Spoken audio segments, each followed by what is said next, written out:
Cette semaine, l'affaire livre le premier bilan de son support immobilier proposé dans les contrats d'assurance vie. Retour sur le limogeage du directeur général de Gras Savoye et Santiane qui fait campagne sur les écrans. Accessible au réseau habituel de l'affaire, le nouveau support immobilier annoncé en janvier rassemble 2800 adhérents.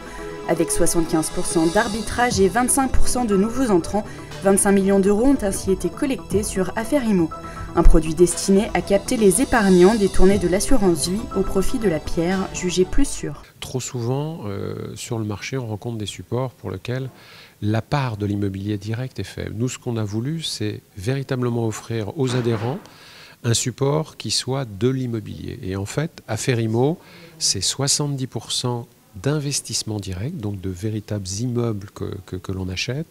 C'est 20% au travers de véhicules immobiliers, sociétés foncières, notamment pour aller sur des marchés plus spécialisés, et puis uniquement 10% de liquidité. L'association d'épargnants a fait le choix d'adosser ce support à une SCI, une société civile immobilière gérée par l'EREF, Société de gestion immobilière d'Aviva. Nous avons conformément à nos annonces, travailler sur les arrivées d'actifs dans Affaire Immo. 2 immeubles vont être signés à la fin du mois de mai. Un immeuble d'habitation qui se trouve dans le 17e arrondissement, très près de la place Pereire. Et puis un immeuble de bureaux et de commerce qui se trouve à côté de la place de l'Étoile, avenue Marceau. Donc ces 2 immeubles vont répondre d'abord aux soucis de diversification, bureaux, logements, commerce. Entre 5 et 6%, la rémunération repose sur le flux locatif et la valorisation du capital. Les frais de gestion sont fixés à 2,2% par an.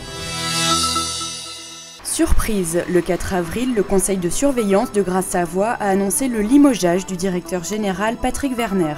La réorganisation du premier courtier français, amorcée par Patrick Werner, n'a pas été mise en cause.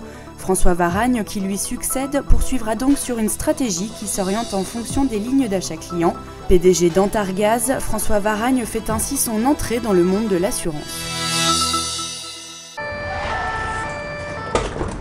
Vous avez sans doute déjà vu ce spot à la télévision. Santiane tente de s'imposer auprès du grand public et lance sa première campagne de grande envergure signée McCann. Intitulée Urgence, l'ophtalmo ou l'hôpital, ces publicités décalées montrent avec humour des personnages esquivant des soins de santé par peur d'être mal remboursés. Une campagne qui s'inscrit dans le cadre d'une révision de l'image du comparateur et courtier, amorcée il y a quelques mois avec la refonte du site et la mise en place d'un nouveau logo.